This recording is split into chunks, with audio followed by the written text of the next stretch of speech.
ಎಲ್ಲರಿಗೂ ನಮಸ್ಕಾರ. Hello, welcome all of you. Today we are going to solve problem on quartile deviation. Quartile deviation ಗೆ ಸಂಬಂಧಪಟ್ಟಂತೆ quartiles ಮತ್ತು quartile deviation and coefficient of quartile deviation ಒಂದು problem ಅನ್ನು solve ಮಾಡೋಣ. So ಎಲ್ಲರಿಗೂ ಸ್ವಾಗತ ಮತ್ತು ಸುಸ್ವಾಗತ. Welcome to learning platform. Please subscribe, like and share. So ಇಲ್ಲಿ ಪ್ರಾಬ್ಲಮನ್ನು ನಾವು ನೋಡೋಣ. From the following marks of 12 students compute quartile deviation and its coefficient. ಇಲ್ಲಿ 12 ವಿದ್ಯಾರ್ಥಿಗಳ ಮಾರ್ಕ್ಸನ್ನು ಕೊಟ್ಟಿದ್ದಾರೆ. ಆ ಮಾರ್ಕ್ಸ್ನ ಆಧಾರದ ಮೇಲೆ ನಾವು ಕ್ವಾರ್ಟೈಲ್ಸ್ ಮತ್ತು ಕ್ವಾರ್ಟೈಲ್ ಡಿವಿಯೇಷನ್ಸನ್ನು ಮತ್ತು ಇಟ್ಸ್ ಕೋಎಫಿಷಿಯೆಂಟನ್ನು ಕಂಡುಹಿಡಿಬೇಕಾಗುತ್ತೆ. Serial number 1, 2, 3, 4, 5, 6, 7, 8, 9, 10, 11, 12. ಮಾರ್ಕ್ಸು 25, 30, 37, 43, 48, 54, 61, 67, 72, 80, 84, 89. ಸೊ ಈ ಪ್ರಾಬ್ಲಮನ್ನು ನಾವು ನೋಡಿದ್ರೆ ಇದು ಇಟ್ ಈಸ್ ಇಂಡಿವಿಜುವಲ್ ಅಬ್ಸರ್ವೇಷನ್ ಅಥವಾ ಇಂಡಿವಿಜುವಲ್ ಸೀರೀಸ್ನ ಪ್ರಾಬ್ಲಮ್ ಆಗಿರುತ್ತೆ. ಹಾಗಾಗಿ ನಂಬರ್ಸನ್ನು ಕೊಟ್ಟಿರ್ತಾರೆ, ನಂಬರ್ಸ್ ಪ್ರಕಾರವಾಗಿ ಮಾರ್ಕ್ಸನ್ನು ಕೊಟ್ಟಿದ್ದಾರೆ. ಹಾಗಾದರೆ will directly go for solving the quartile deviation ಪ್ರಾಬ್ಲಮನ್ನು ಸಾಲ್ವ್ ಮಾಡೋಣ. ಇಲ್ಲಿ ಮೊದಲನೇದಾಗಿ ಇಂಡಿವಿಜುವಲ್ ಸೀರೀಸ್ ಆಗಿರೋದ್ರಿಂದ ಹಾಗೆ ಬರ್ಕೊಳ್ತೀವಿ ನಾವು. ಸೀರಿಯಲ್ ನಂಬರು ಮತ್ತು ಮಾರ್ಕ್ಸು. ಸೀರಿಯಲ್ ನಂಬರ್ 1ಗೆ 25, 2ಗೆ 30, 3ಗೆ 37, 4ಗೆ 43, 5 48, 6 54, 7 61, 8 67, 9 72, 10 80, 11 84, 12 89. So quartiles is always shows the positional averages. Positional averages ಅನ್ನು ಆಗಿರೋದ್ರಿಂದ ಇಲ್ಲಿ ಎಲ್ಲ ಕ್ವಾರ್ಟೈಲ್ಸು 25 ಮತ್ತು 89 ನಡುವೆ ಬರೋಂಥದ್ದನ್ನು ನಾವಿಲ್ಲಿ ನೋಡ್ತೇವೆ. ಸೊ ಹಾಗಾದರೆ first of all we have to find out the position of the quartile 1. Quartile 1ಅನ್ನು ನಾವು ನೋಡಿದಾಗ Q1 is a size of n+1th item ಅಂತ ಹೇಳಿ ನಾವಿಲ್ಲಿ ತಗೊಳ್ತೇವೆ. Q1 is n+1th item. Q1 ಅಂತ ಅಂದಾಗ ಲೋಯರ್ ಕ್ವಾರ್ಟೈಲ್ ಆಗಿರುತ್ತೆ. So this lower quartile shows the position of n+1th item. n is 12, 12 plus 1 by 4th item. So that is 13 by 4th item. is equal to that 13 will be divided by 4th item. 4th ಅಲ್ಲಿ ನಾವು divide by ಮಾಡಿದ್ರೆ will get 3.25.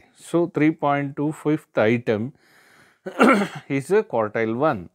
Q1 is a third item and then plus 0.25 of 4th and third item. Third ಮತ್ತು fourth ಮಧ್ಯೆ ಇರುವಂಥ 4th ಐಟಮನ್ನು ನಾವಿಲ್ಲಿ ತಗೊಳ್ತೇವೆ. ಅಂದರೆ so ನಿಮಗೆ ಇಲ್ಲಿ ಗೊತ್ತಾಗೋಗ್ಲಿ ಒಂದು ಈ ಕ್ವಾರ್ಟೈಲ್ 1 ಇದೆಯಲ್ಲ, so this quartile 1 shows the position of 3.25th item. 3.25th item ಅಂದರೆ 3ಗೆ ಇಲ್ಲಿ ನಮ್ಮ ಕ್ಲಿಯರಾಗಿ ವ್ಯಾಲ್ಯೂ ಇದೆ, ದಟ್ ಈಸ್ 37. ಮತ್ತು ಈ 3 ಮತ್ತು 4 ನಡುವೆ ಇರುವಂತಹ ಈ ಮಧ್ಯದಲ್ಲಿ 0.25 ಅಷ್ಟು ಜಾಗದಲ್ಲಿ ಕ್ವಾರ್ಟೈಲ್ 1 ಇದೆ ನಮಗೆ.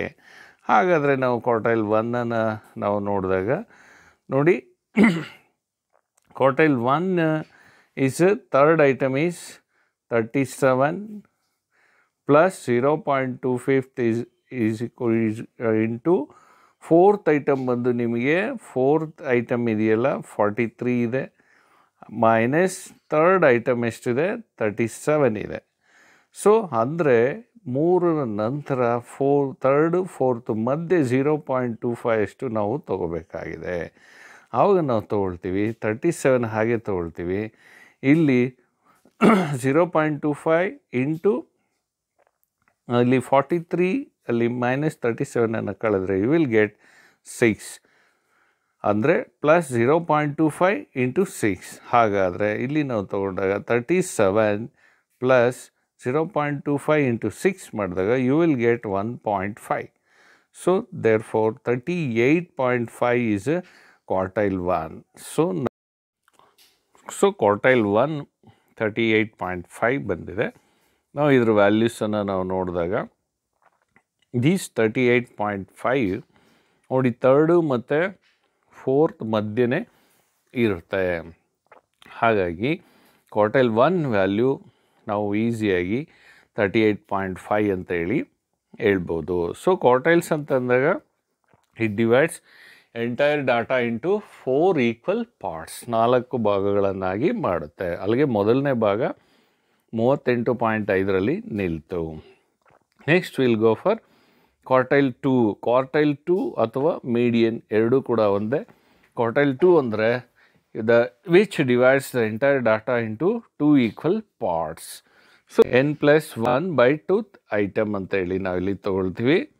ಇಲ್ಲಿ n ನಮಗೆ 12 ಇದೆ, +1 ಐಟಮ್ ಅಂದರೆ 13/2 ಐಟಮ್ ಆಗುತ್ತೆ. ಡಿವೈಡೆಡ್ ಬೈ ಮಾಡಿದ್ರೆ you will get 6.5 item. So 6.5 item ಎಲ್ಲಿದೆ ಅಂತ ಒಂದು ಸರಿ ನಾವು ಅರೇನಲ್ಲಿ ನಾವು ನೋಡೋಣ. 6.5 ಐಟಮ್ ಅಂತ ಅಂದಾಗ 6 ಮತ್ತು 7 ಮಧ್ಯೆ ಇರುವಂಥದ್ದನ್ನು ನಾವಿಲ್ಲಿ ನೋಡ್ತೇವೆ. 6 ಮತ್ತು 7 ಮಧ್ಯೆ ಮೀಡಿಯನ್ನು ಇರುತ್ತೆ. ಸೊ ಹಾಗಾದರೆ will go for solve the problem. ನೋಡಿ ಈಗ Q2 is equal to or 6th item plus 0.5th of 7th and 6th item. 7 ಮತ್ತು 6 ಮತ್ತು 7ರ ಮಧ್ಯ ಅರ್ಧ ಭಾಗ ಇದೆ. ಸೊ ಅದನ್ನು ನಾವು ತಗೊಂಡಾಗ Q2 or median is equal to 54. 6th item is 54. ನೋಡಿ 6th item ನಮಗೆ ಯಾವುದು, ವಿ ಗೆಟ್ 54 ಮತ್ತು 7th item 61 ಇದೆ. ಹಾಗಾದರೆ 6th item is 54 ಪ್ಲಸ್ ಮತ್ತು ಇವೆರಡರ ಮಧ್ಯದ ವ್ಯಾಲ್ಯೂಸನ್ನು ನಾವಿಲ್ಲಿ ತಗೊಳ್ತೇವೆ. 6th item is 54 ಪ್ಲಸ್ 0.5, ಅಲ್ಲಿಗೆ 7th item is 61 minus 6th item is 54. So again ನಾವು ಅದನ್ನು ಸಿಂಪ್ಲಿಫೈ ಮಾಡಿಕೊಂಡಾಗ ಇಲ್ಲಿ ನಮಗೆ 54 ಇದೆ. 54 ಮತ್ತು ಇವೆರಡರ ಮಧ್ಯೆ ವ್ಯತ್ಯಾಸ ಎಷ್ಟಿದೆ, 7 ಇದೆ, ಪ್ಲಸ್ 0.5 ಇಂಟು 7. ಹಾಗಾದರೆ 54 ಇದು 0.5 ಇಂಟು 7 ಅಂತ ಅಂದಾಗ 3.5 ಬಂತು. ಕ್ವಾರ್ಟೈಲ್ 2 is 57.5 ಆಯಿತು. ಸೊ ಹಾಗಾದರೆ next will go for quartile 3. Quartile 3ಗೆ ನಾವು ಇಲ್ಲಿ ಹೋಗೋಣ. Quartile 3 is size of 3 into n+1/4 item. 3 ತೊಗೊಳ್ತೀವಿ, ಇಂಟು n ಅಂದರೆ 12 ಪ್ಲಸ್ 1/4 ಐಟಮ್ ಅಂದರೆ 39/4 item is equal to 9.75 item. 9.75 item ಬರುತ್ತೆ. So quartile 3 is equal to 9th item ಮತ್ತು 0.75 of 10th and 9th item. ಇಲ್ಲಿ 9th ಐಟಮ್ ನಮಗೆ clear ಆಗಿದೆ. 9th item ನಮಗೆ clear ಆಗಿದ್ದಾಗ so U C look at the ಅರೆ 9th item is 72 ಮತ್ತು quartile 3 ಇರೋದು ಎಲ್ಲಿಂದ 9 ಮತ್ತು 10th ಮಧ್ಯೆ ಇರುತ್ತೆ. ಹಾಗಾದರೆ 9 ಈಸ್ 72, 10 ಈಸ್ 80. ನೀವು Q3 ಬರೋಂಥದ್ದೇನು ಇವೆರಡರ ಮಧ್ಯೆ ಬರಬೇಕಾಗುತ್ತೆ, 9th ಆ್ಯಂಡ್ 10th ಮಧ್ಯೆ ಬರಬೇಕಾಗುತ್ತೆ. ಸೊ ಹಾಗಾದರೆ ಸಾಲ್ಯೂಷನನ್ನು ಮಾಡೋಣ ನಾವಿಲ್ಲಿ. ನೋಡಿ 9th item is 72, 9th item is 72 ಮತ್ತು 10th ಐಟಮನ್ನು ತೊಗೊಳ್ತೀವಿ plus 0.75 into 10th item is 80 minus 9th item is 72 is equal to ತೊಗೊಂಡಾಗ will get 72 plus 0.75, 80 minus 72 is equal to 8 ಆಗುತ್ತೆ. ಹಾಗಾದರೆ 0.75 ಇಂಟು 8 ತೊಗೊಳ್ತೀವಿ, 72 plus 6 is equal to 78. So therefore quartile 3 is 78. So ಕ್ವಾರ್ಟೈಲ್ಸನ್ನು ಕಂಡುಹಿಡಿದಿದ್ದೀವಿ. Quartile ಕಂಡುಹಿಡಿದ ನಂತರ will go for the next step is to find out the quartile deviation. Quartile ಡಿವಿಯೇಷನನ್ನು ತೊಗೊಳ್ಳೋದು Q3 minus Q1, quartile 3 minus Q1 ಅಥವಾ upper quartile minus lower quartile. Q3 ಎಷ್ಟಿದೆ, 78 ಇದೆ. Q3 ನಾವಿಲ್ಲ already calculate ಮಾಡಿದ್ದೀವಿ, 78 ಇದೆ.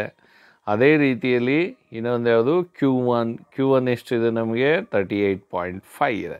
ಸೊ ಇವೆರಡನ್ನು ತಗೊಂಡು divided by 2 is equal to 39.5 divided by 2 ಅಂತ ಅಂದಾಗ 19.75 is a quartile deviation absolute measure.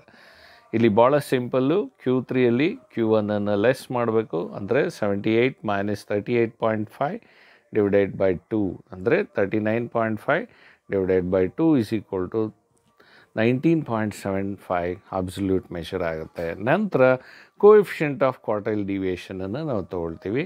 Coefficient of quartile deviation Q3 minus Q1 divided by Q3 plus Q1 is equal to Q3 ಅಂದರೆ 78 minus 38.5 Q1 ಆಗುತ್ತೆ divided by 78 plus Q1 38.5 is equal to 39.5 divided by 116.5 divided by ಮಾಡಿದಾಗ we will get 0.336 is a relative measure of quartile deviation ಅಥವಾ coefficient of quartile deviation ಅಂತ ಹೇಳಿ ನಾವು ಕರಿತೀವಿ. ಭಾಳ simple. ಇಲ್ಲಿ ಒಂದು ಸಮ್ಮರಿಯಾಗಿ ನಾವು ಹೇಳೋದಾದರೆ ಮೊದಲಿಗೆ we have to put the rearrange the data into numbers. Quartile 1 ಕಂಡುಹಿಡ್ಕೊಳ್ತೀರಾ. ಕ್ವಾರ್ಟೈಲ್ 1ಗೆ n+1/4 ಐಟಮ್ ಅಂತ ತೊಗೊಳ್ತೀವಿ. ನಂತರ ಕ್ವಾರ್ಟೈಲ್ 2 ತೊಗೊಳ್ತೀವಿ. Quartile 2 n+1/2 item. ನಂತರ Q3 ಅಪ್ಪರ್ ಕ್ವಾರ್ಟೈಲ್ ತೊಗೊಳ್ತೀವಿ. 3 × n+1/4 ಐಟಮ್ ತೊಗೊಂಡಾಗ ನಂತರ 3 ಕ್ವಾರ್ಟೈಲ್ಸನ್ನು ಕಂಡುಹಿಡ್ಕೊಂಡು ಕ್ವಾರ್ಟೈಲ್ ಡಿವಿಯೇಷನನ್ನು ಕಂಡುಹಿಡೀರಿ. ನಂತರ ಕೋಎಫಿಷಿಯಂಟ್ ಆಫ್ ಕ್ವಾರ್ಟೈಲ್ ಡಿವಿಯೇಷನನ್ನು ಕಂಡುಹಿಡಬೇಕು.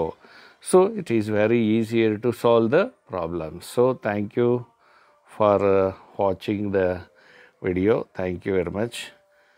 ಬೇರೆ ನಿಮ್ಮ ನೀಡಿ ಸ್ಟೂಡೆಂಟ್ಸ್ಗೆ ಶೇರ್ ಮಾಡಿ ಅಂತ ಹೇಳಿ ಕೋರ್ಕೊಳ್ತಾ ಎಂಡ್ ಮಾಡ್ತಾಯಿದ್ದೆ. Thank you.